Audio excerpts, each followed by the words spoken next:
Bismillahirrahmanirrahim. Assalamualaikum warahmatullahi wabarakatuh.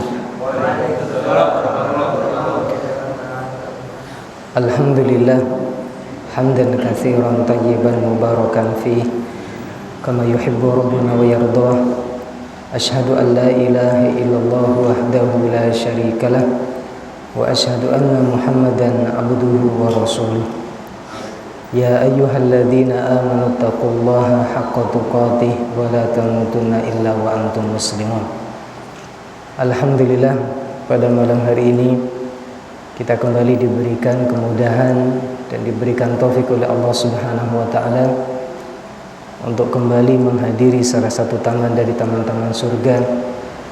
Mudah-mudahan kelak Allah Subhanahu wa taala benar-benar mudahkan bagi kita semuanya untuk bisa mendapatkan kenikmatan di dalam surga Allah Subhanahu wa taala.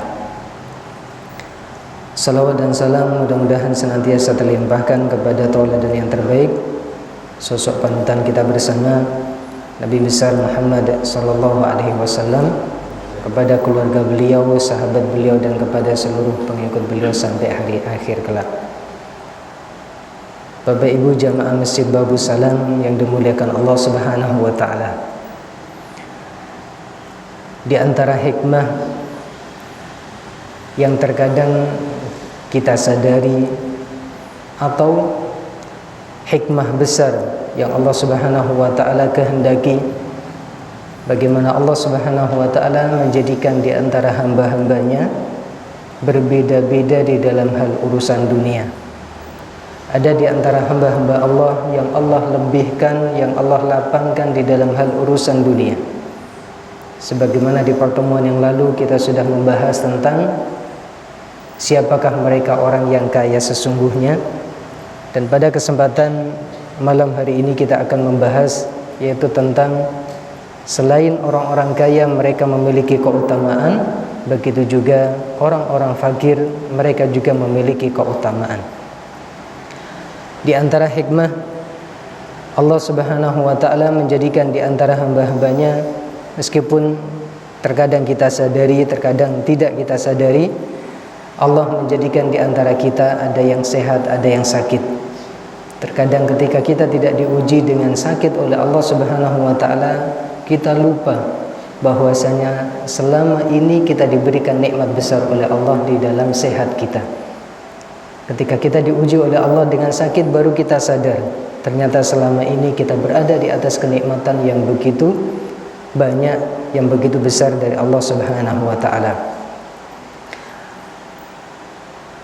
Allah Subhanahu wa taala berfirman di dalam surat An-Nahl ayat 71, A'udzu billahi minasyaitonir rajim.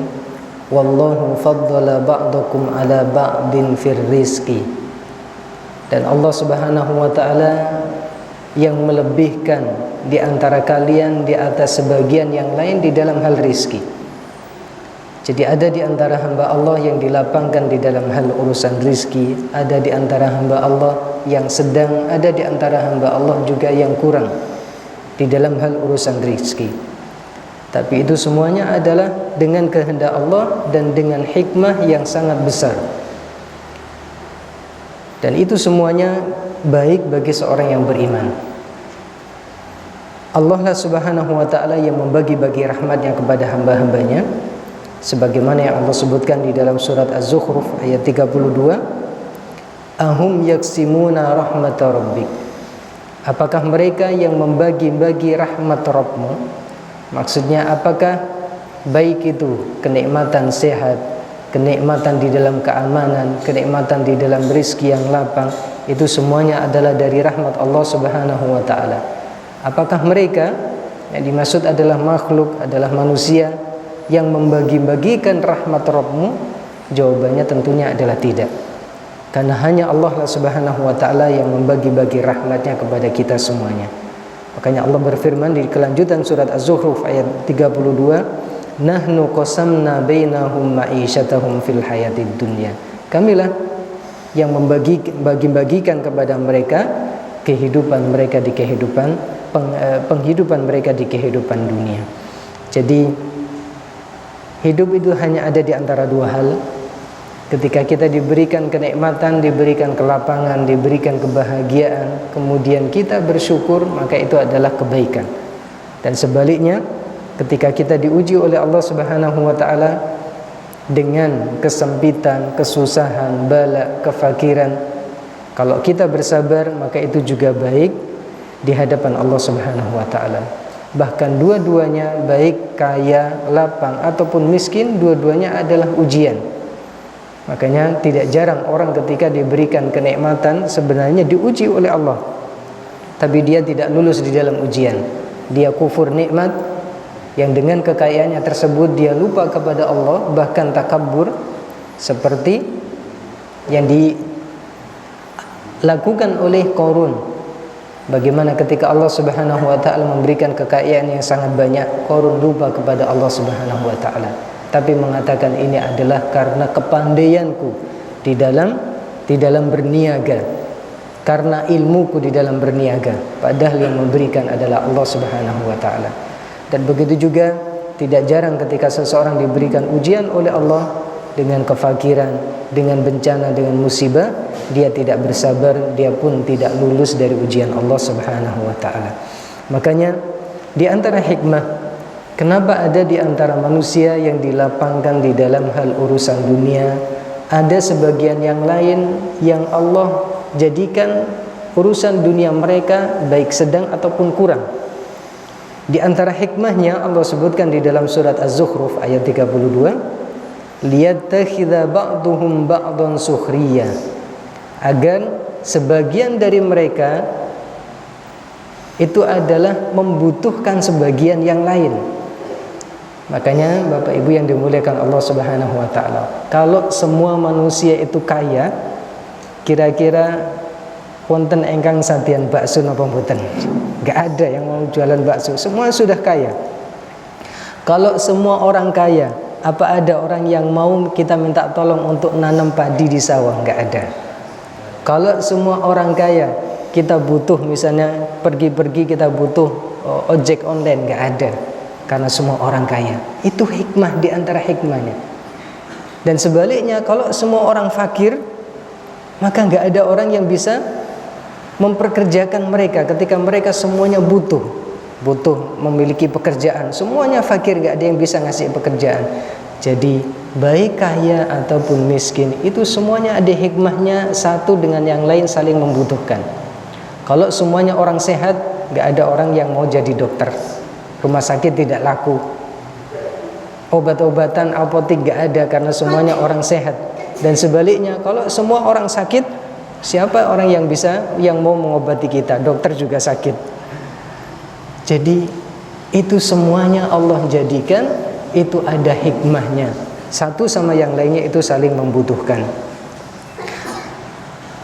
Kemudian bagaimana Allah Subhanahu wa taala kalau seandainya seluruh manusia dalam keadaan dilapangkan rizkinya, seluruh manusia dalam keadaan kaya, yang terjadi apa?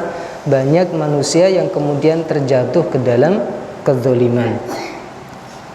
Ada orang yang diberikan kelapangan di dalam rizki, akhirnya sampai bingung di dalam membelanjakan hartanya. Akhirnya apa? Untuk menyenangkan hatinya, akhirnya beli narkoba dan yang lainnya, karena dia tidak mendapatkan kebahagiaan dengan harta yang melimpah.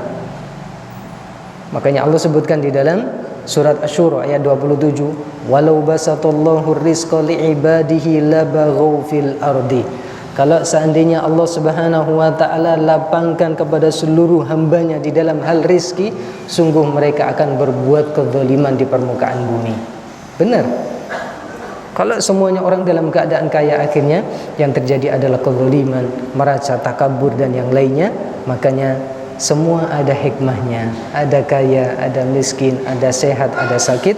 Makanya kita senantiasa berusaha untuk menjadi hamba Allah yang senantiasa berada di dalam kebaikan apapun keadaan kita. Hadis yang sangat sering kita dengarkan, sungguh menakjubkan urusan seorang mukmin ketika dia diberikan kenikmatan dia bersyukur, itu baik. Ketika dia diberikan musibah dia bersabar, dan itu pun baik. Bapak Ibu yang dimuliakan Allah Subhanahu wa taala, sekali lagi bahwasanya kaya ataupun miskin, sehat ataupun sakit, itu semuanya ujian. Jadi hidup kita itu tidak lepas dari ujian Allah Subhanahu wa taala. Kita hanya ada di antara dua hal. Apakah kita menjadi hamba-hamba Allah yang banyak bersyukur ketika diberikan kenikmatan, dan ternyata sedikit yang bersyukur. Allah yang sudah menjelaskan, wa qalilum min ibadiyasy syakur. Allah berfirman, sedikit di antara hamba-hambaku yang bersyukur. Jadi ketika diberikan kenikmatan, ternyata sedikit saja mereka yang bersyukur. Adapun kebanyakan mereka kufur nikmat Allah Subhanahu wa taala. Dan ketika diberikan musibah, kefakiran dan yang lainnya, dia bersabar, itu pun juga adalah sebuah kebaikan. Makanya Allah menjelaskan di dalam surat Al-Anbiya ayat 35, kullu nafsin dha'iqatul maut. Setiap jiwa pasti akan merasakan kematian. Wa nabluukum bisyarri wal khairi fitnah, firman Allah. Dan kami uji kalian dengan kebaikan dan keburukan, dan itu adalah ujian, firman Allah Subhanahu wa taala. Jadi kesehatan, kenikmatan waktu yang lapang ataupun kekayaan, itu adalah menurut kita kebaikan, tapi hati-hati, di balik itu adalah ujian. Allah ingin menguji kita. Apakah kita senantiasa ingat bahwasanya itu semuanya dari Allah sehingga kita senantiasa bersyukur, atau sebaliknya kita kufur. Dalam surat yang lain, dalam surat Al-Baqarah, wa nabluwannakum bisyai'im minal khaufi wal ju'i wa naqsin minal amwali wal anfusi wath thamarat wa basyiris sabirin. Dan sungguh kami akan benar-benar uji kalian dengan ketakutan, wal ju'i, dan dengan kelaparan, wa naqsin minal amwali, kekurangan di dalam harta, wal anfusi, diuji dengan jiwa, kematian dan yang lainnya, wath thamarat, dan buah-buahan.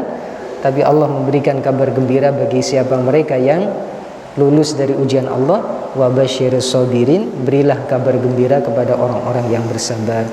Makanya Bapak Ibu yang dimuliakan Allah Subhanahu wa taala, itulah jadi dua-duanya baik. Baik ketika diberikan lapang, diberikan sempit, diberikan sehat, diberikan sakit, semuanya baik. Kalau seperti itu, mana yang lebih baik? Orang yang diberikan kekayaan dia bersyukur, atau orang yang diberikan, diuji dengan kefakiran dia bersabar? Sama baiknya. Yang terbaik adalah yang paling bertakwa kepada Allah Subhanahu wa taala. Bisa jadi orang sangat kaya raya dan dia adalah orang yang paling baik karena dia orang yang bertakwa, senantiasa bersyukur kepada Allah Subhanahu wa taala. Seperti sahabat yang mulia Utsman bin Affan, seperti sahabat yang mulia Abdurrahman bin Auf dan yang lainnya. Dan begitu juga sebaliknya, bisa jadi orang dia kelihatannya paling fakir, ternyata dia adalah orang yang paling baik karena dia adalah orang yang bersabar dan bertakwa kepada Allah Subhanahu wa taala. Makanya Syekhul Islam Ibn Taimiyah rahimahullahu taala, ketika beliau ditanya siapakah yang terbaik antara orang yang kaya dan banyak bersyukur atau orang yang fakir banyak bersabar, beliau mengatakan anna afdalahuma atqahuma lillah. Yang paling baik di antara keduanya adalah yang paling bertakwa kepada Allah Subhanahu wa taala. Jadi apapun keadaan kita, kita bisa menjadi orang yang terbaik. Baik ketika kita diberikan kelapangan, kita banyak bersyukur dan bertakwa kepada Allah, maka lebih baik. Dan begitu juga ketika kita diberikan, baik itu sedang ataupun kesempitan di dalam hal urusan dunia, tetap kita bersabar dan berusaha menjadi hamba Allah yang bertakwa, sehingga seluruh kita memiliki kesempatan bisa menjadi orang yang terbaik. Kemudian tentang keutamaan orang-orang fakir, ini pembahasan hadis di dalam kelanjutan dari kitab Riqaq tentang keutamaan orang-orang fakir dan kedudukan orang-orang fakir. Di antaranya adalah bagaimana mereka, orang-orang fakir ini adalah orang-orang yang paling banyak menjadi pengikut para nabi dan para rasul. Jadi sejak di zaman Rasul sebelum Nabi SAW, pengikut para nabi dan para rasul itu adalah kebanyakan para fuqara, orang-orang fakir dan miskin. Ketika Nabi SAW menulis surat ditujukan kepada Raja Heraklius, Raja Romawi, Nabi SAW mendakwahi Raja Heraklius untuk masuk ke dalam agama Islam. Kemudian pada saat itu Raja Heraklius penasaran dengan kabar. Kalau sekarang mungkin viral ya, kalau di zaman itu tidak ada media sosial. Jadi berita menyebar bahwasanya di Jazirah Arab ada orang yang mengaku sebagai nabi. Akhirnya Heraklius ini penasaran, kemudian mengundang Abu Sufyan. Abu Sufyan kalau melakukan perjalanan yaitu dari Mekah ke Syam itu biasanya melalui Romawi.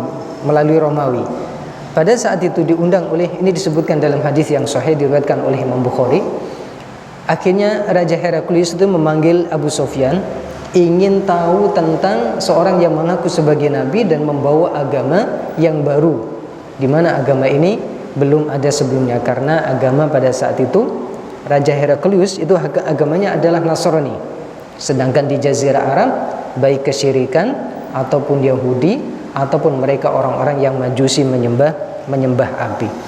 Ketika dihadirkan di hadapan Raja Heraklius, ini dialog antara Raja Heraklius dengan Abu Sufyan. Di antara pertanyaan yang ditanyakan oleh Raja Heraklius atau Heraklius adalah kaifa nasabuhu fikum?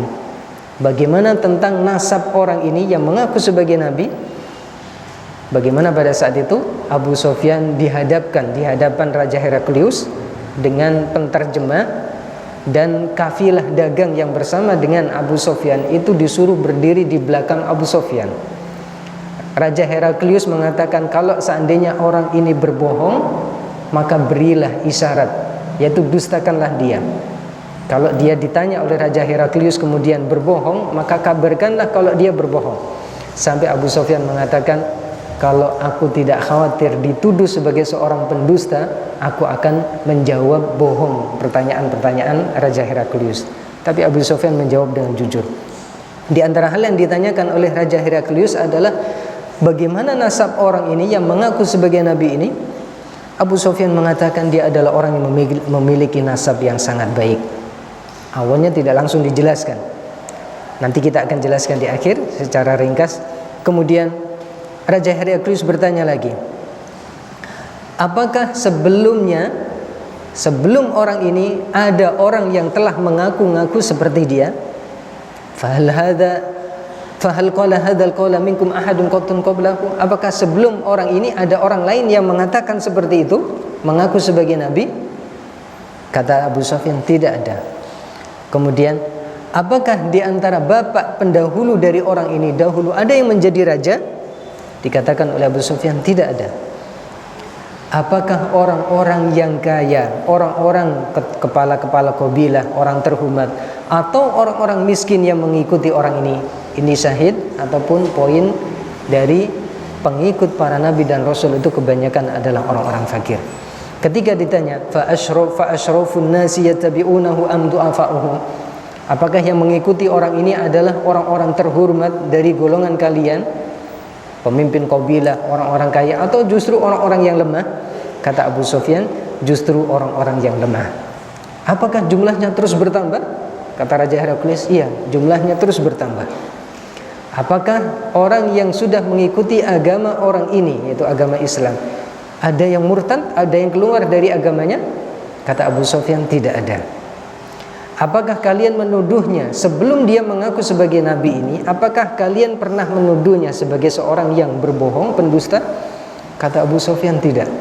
Bahkan dia dijuluki sebagai Al-Amin, orang yang paling jujur.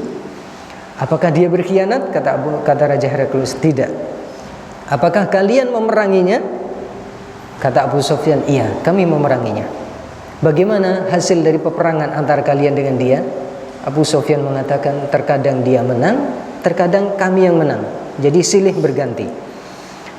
Kemudian apa yang dia suruh?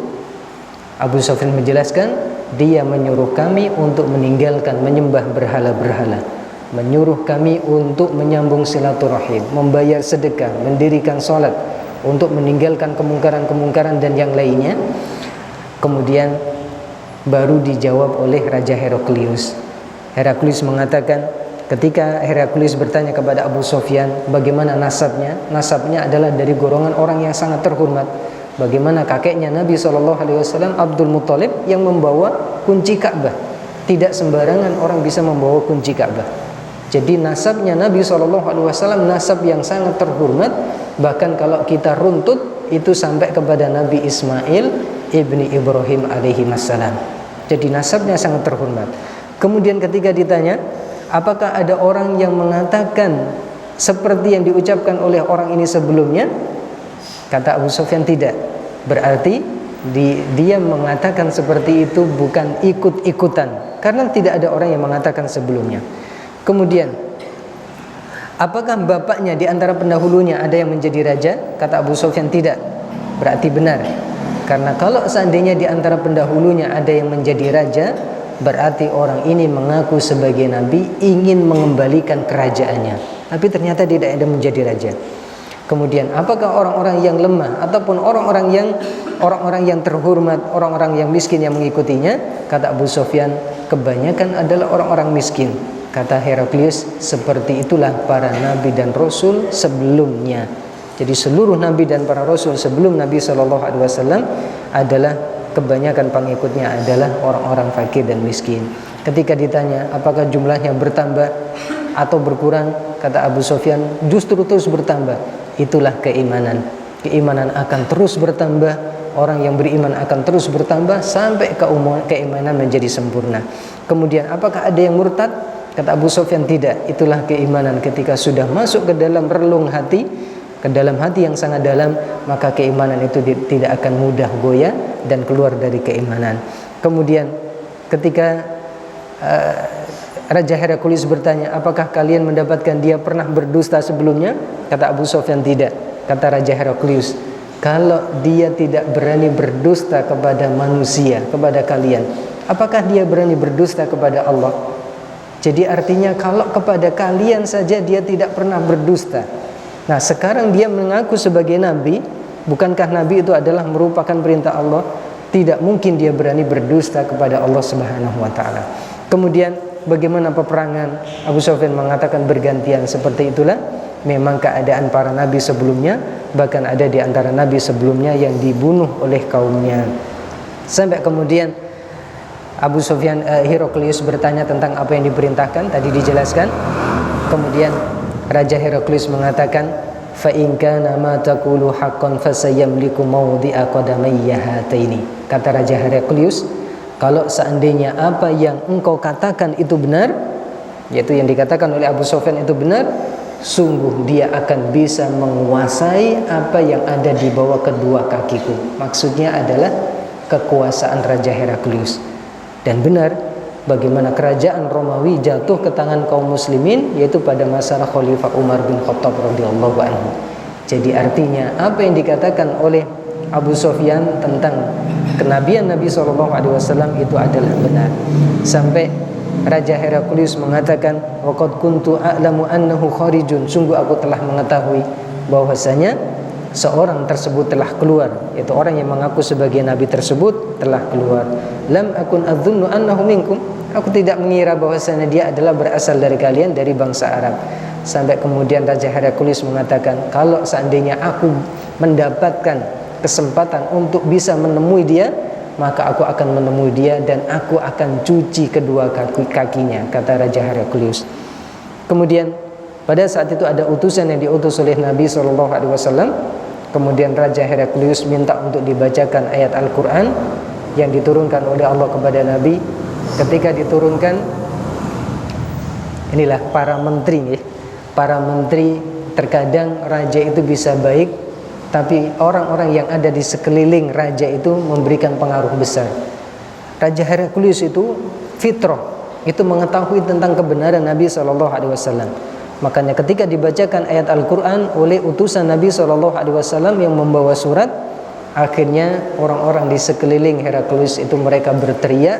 Maksudnya adalah tidak ingin agar Raja Heraklius ini terpengaruh dan kemudian masuk ke dalam agama Islam. Sampai akhirnya Abu Sufyan dan yang lainnya disuruh pergi, bahkan utusan Nabi SAW disuruh kembali. Jadi syahid dari hadis yang panjang ini adalah bagaimana di antara kemuliaan orang-orang fakir ataupun miskin, mereka adalah kebanyakan pengikut para nabi ataupun para rasul. Kemudian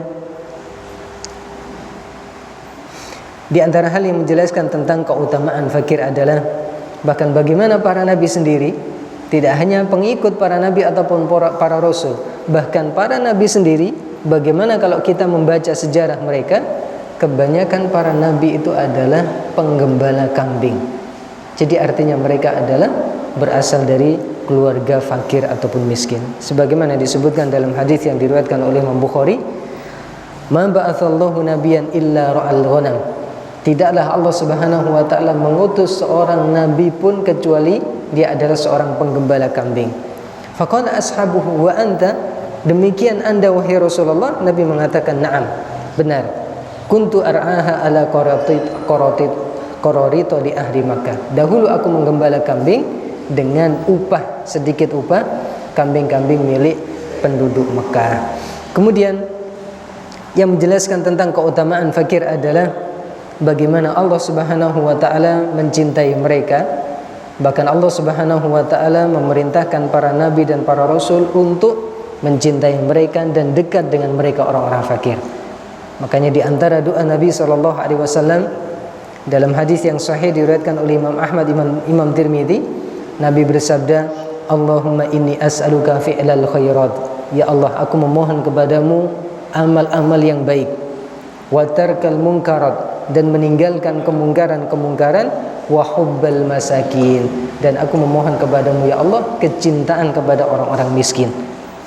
Karena kecintaan kepada orang-orang miskin itu kebanyakan adalah mereka orang-orang yang tawadhu, orang-orang yang rajin di dalam beribadah.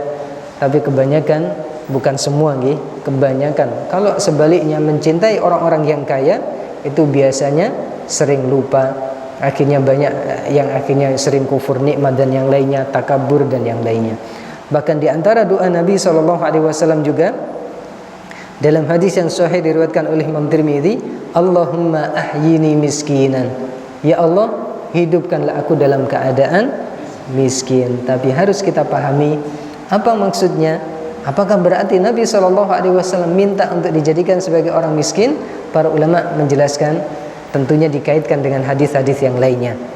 Tentunya bagaimana Nabi SAW pernah diberikan pilihan oleh Allah Subhanahu wa taala untuk hidup yang lama di dunia, diberikan kekayaan dunia seberapapun yang beliau mau, atau Nabi SAW diberikan pilihan yang kedua untuk berjumpa dengan Allah. Tapi Nabi SAW lebih memilih berjumpa dengan Allah. Jadi Nabi SAW adalah tidak miskin. Beliau dicukupkan oleh Allah Subhanahu wa taala, bahkan bagaimana beliau hidup dalam keadaan kaya yang sesungguhnya, itu kaya hati. Makanya para ulama ketika menjelaskan hadis ini, maksudnya adalah ketika kita minta untuk dihidupkan seperti keadaan orang miskin, di antaranya adalah kita dihidupkan seperti keadaan orang miskin yang senantiasa tawadhu, senantiasa banyak-banyak minta kepada Allah. Orang-orang miskin itu adalah orang yang banyak minta kepada Allah. Di antaranya adalah baik minta untuk dimudahkan rezeki dan yang lainnya, senantiasa tidak lupa kepada Allah Subhanahu wa taala. Beliau juga berdoa, wa amitni miskinan, dan ya Allah matikanlah aku dalam keadaan miskin. Kemudian wahsyurni fi zumratil masakin, dan kumpulkanlah aku bersama dengan kelompok orang-orang miskin yaumal qiyamati, pada hari kiamat.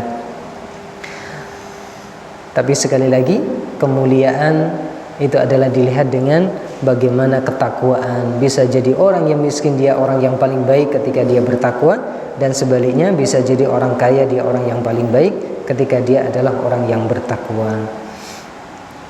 Kemudian tentang pembahasan hadis ini menjelaskan tentang bagaimana keutamaan orang-orang miskin. Disebutkan di dalam hadis Imam Bukhari, dalam Sahih Bukhari, suatu ketika Nabi SAW sedang bersama di antara sahabat, bersama dengan beberapa sahabat. Kemudian ada orang yang berjalan melalui Nabi SAW, dan pada saat itu Nabi SAW sedang bersama dengan di antara sahabat yang lain. Dan orang yang berjalan itu adalah orang yang kelihatannya orang yang kaya, bisa dilihat dari pakaiannya, bisa dilihat dari penampilannya. Kemudian Nabi SAW mengatakan, ma ra'yuka fi hadza? Apa pendapatmu tentang orang ini? Yaitu orang yang kelihatannya pakainya bagus, penampilannya orangnya adalah orang yang kaya. Kemudian orang yang bersama, sahabat yang bersama dengan Nabi SAW mengatakan, rajulun min asyrafin nas. Wahai Rasulullah, orang ini adalah dari orang-orang yang paling terhormat. Hadza wallahi hariyun in khataba an yunkah. Ini demi Allah, orang seperti ini kalau seandainya mengkhitbah seorang wanita pasti akan diterima. Wa in syaffa'a an yusyaffa. Dan kalau seandainya dia minta syafaat, pasti syafaatnya akan diberikan. Kemudian Nabi SAW diam. Tidak berapa lama, ada orang lain yang berjalan juga. Orang yang kedua ini dalam keadaan penampilannya adalah orang yang sangat sederhana. Dari rambutnya kelihatannya kusam, tidak terawat. Dari pakaiannya juga kelihatannya kusam, pakaian yang sangat sederhana. Kemudian Nabi SAW bertanya kepada di antara sahabat yang ada bersama beliau, ma ra'yuka fi hadza? Apa pendapatmu tentang orang ini, orang yang kedua ini? Kemudian orang yang sahabat yang di dekat Nabi SAW mengatakan, ya Rasulullah, hadza rajulun min fuqara'il muslimin. Wahai Rasulullah, ini adalah orang yang paling fakir di antara kaum muslimin. Hadza hariyun in khataba alla yunkah. Orang seperti ini kalau mengkhitbah tidak akan diterima khitbahnya karena fakir, karena miskin. Wa in syafa'a alla yusyafa. Kalau seandainya minta syafaat tidak akan diterima syafaatnya karena dia tidak memiliki harta. Wa in qala alla yusma' liqaulihi. Kalau berbicara pun tidak akan didengarkan, tidak akan dianggap. Faqala Rasulullah sallallahu alaihi wasallam, Nabi sallallahu alaihi wasallam bersabda, hadza khairun min mil'il ardi mithli hadza. Justru orang seperti inilah itu lebih baik daripada orang yang pertama, meskipun orang yang pertama banyaknya sampai memenuhi bumi. Jadi artinya orang yang kedua ini meskipun hanya satu orang itu lebih baik daripada orang yang pertama meskipun sangat banyak sampai memenuhi bumi. Jadi maksud dari hadis ini adalah menjelaskan tentang bagaimana kedudukan orang yang fakir tapi dia bersabar dan dia adalah orang yang bertakwa dibandingkan dengan orang yang kaya akan tetapi dia kufur dan dia tidak syukur nikmat dan dia tidak bertakwa kepada Allah Subhanahu wa taala. Makanya bagaimana sampai Allah abadikan bagaimana keadaan orang yang kaya memiliki banyak harta akan tetapi dia yang tidak bertakwa, tapi dia justru kufur, bahkan kufur kepada Allah Subhanahu wa taala. Siapa? Dia adalah Abu Lahab. Bagaimana harta kekayaan yang dimiliki oleh Abu Lahab sama sekali tidak bermanfaat di hadapan Allah Subhanahu wa taala. Bagaimana Nabi SAW membacakan kepada sahabat firman Allah Subhanahu wa taala surat Al-Masad, ma aghna anhu maluhu wa ma kasab.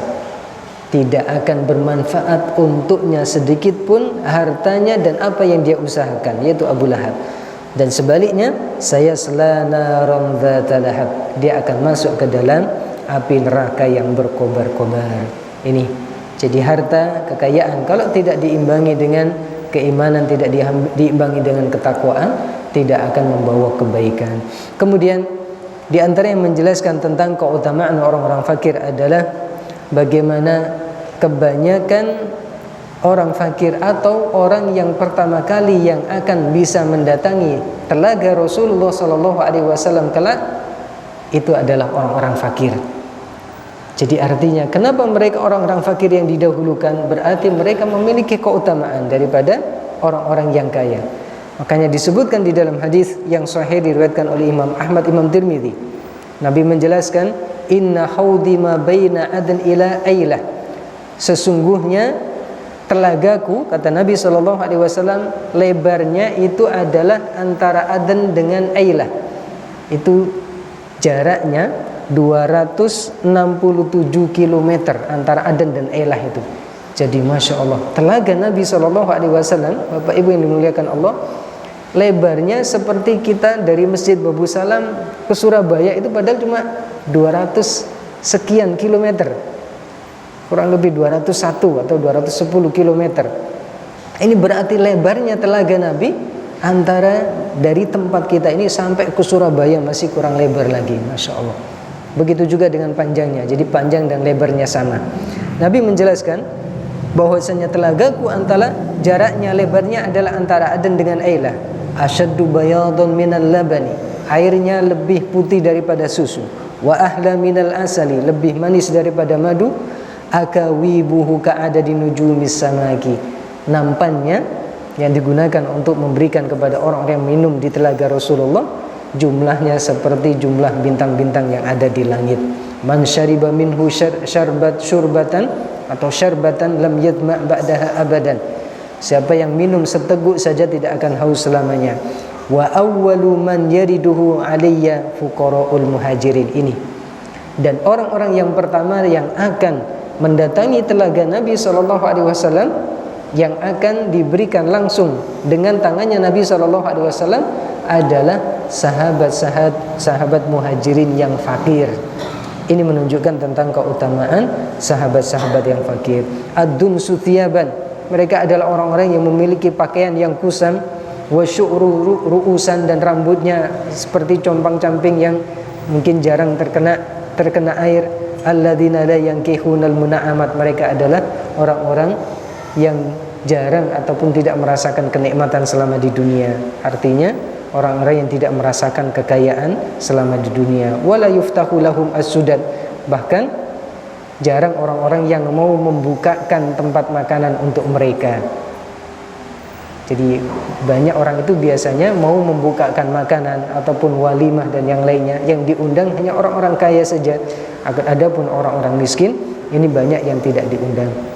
Kemudian yang selanjutnya keempat, menjelaskan tentang keutamaan fakir adalah mereka orang yang pertama-tama juga yang akan melewati jembatan Sirat. Kita semuanya kelak pasti akan melewati jembatan Sirat. Dan yang pertama-tama mereka melewati jembatan Sirat adalah para fuqara.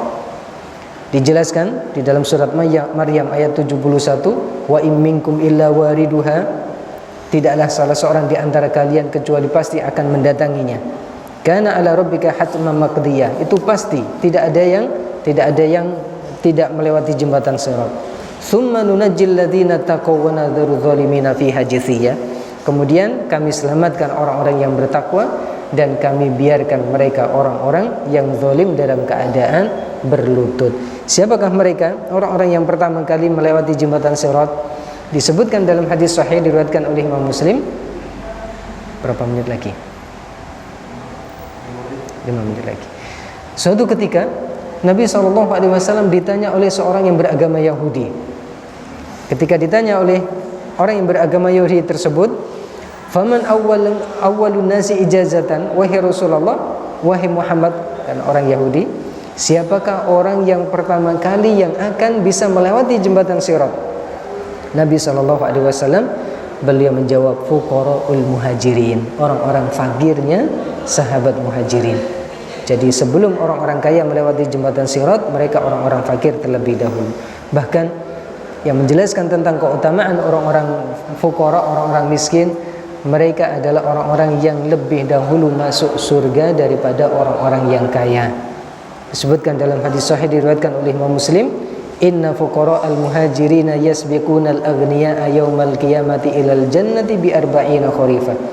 Sesungguhnya orang-orang fakir dari muhajirin, mereka akan mendahului orang-orang kaya untuk masuk ke dalam surga berapa? 40 musim, artinya adalah 40 tahun. Jadi orang-orang fakir masuk ke dalam surga 40 tahun sebelum orang-orang kaya. Dalam riwayat yang lain, dalam riwayat yang sahih diriwayatkan oleh Imam Ahmad dan Imam Tirmidzi, Nabi juga menjelaskan, yadkhulu fuqara'ul muslimin al-jannata qabla aghniyaihim binisfi yaumin. Orang-orang fakir dari kaum muslimin akan masuk ke dalam surga mendahului orang-orang kaya, atau sebelum orang-orang kaya. Selisihnya adalah setengah hari. Tapi setengah hari itu berapa tahun? Nabi menjelaskan khumsumi'ati am, 500 tahun. Karena satu hari kelak di hari akhir itu adalah 1000 tahun. Jadi orang-orang fakir miskin mereka masuk terlebih dahulu 500 tahun sebelum orang-orang kaya. Wallahu ta'ala alam.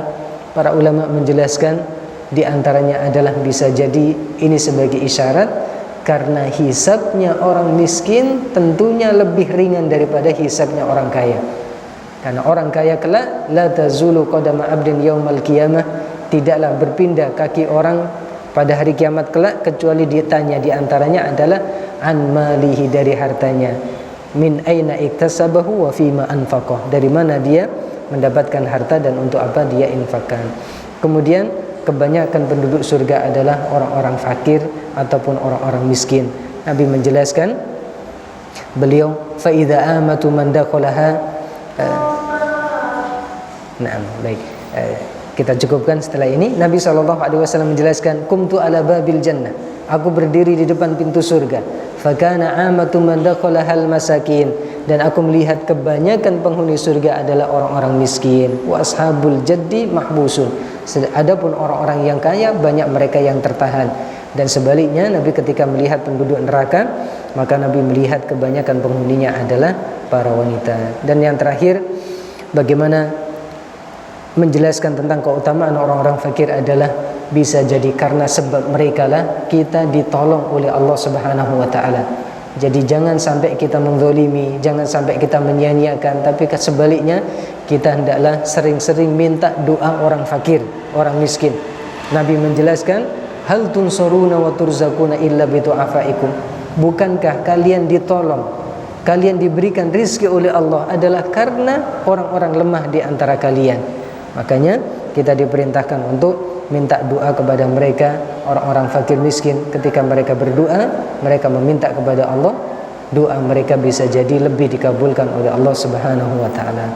Ini mudah-mudahan bisa mewakili, masih ada beberapa poin tapi ini mudah-mudahan bisa mewakili, mudah-mudahan bisa bermanfaat. Dan untuk selanjutnya sekali lagi sebagai penutup, ukuran baik seseorang adalah bukan kaya ataupun miskin, tapi adalah ketakwaan kita semuanya. Bisa jadi kaya, menjadi orang yang terbaik apabila bertakwa dan bersyukur, dan sebaliknya orang miskin bisa menjadi orang yang paling baik ketika dia bersabar dan bertakwa. Mudah-mudahan bisa bermanfaat. Kita tutup dengan doa kafaratul majlis. Subhanakallahumma wa bihamdika asyhadu an la ilaha illa anta astaghfiruka wa atubu ilaik. Assalamualaikum warahmatullahi wabarakatuh.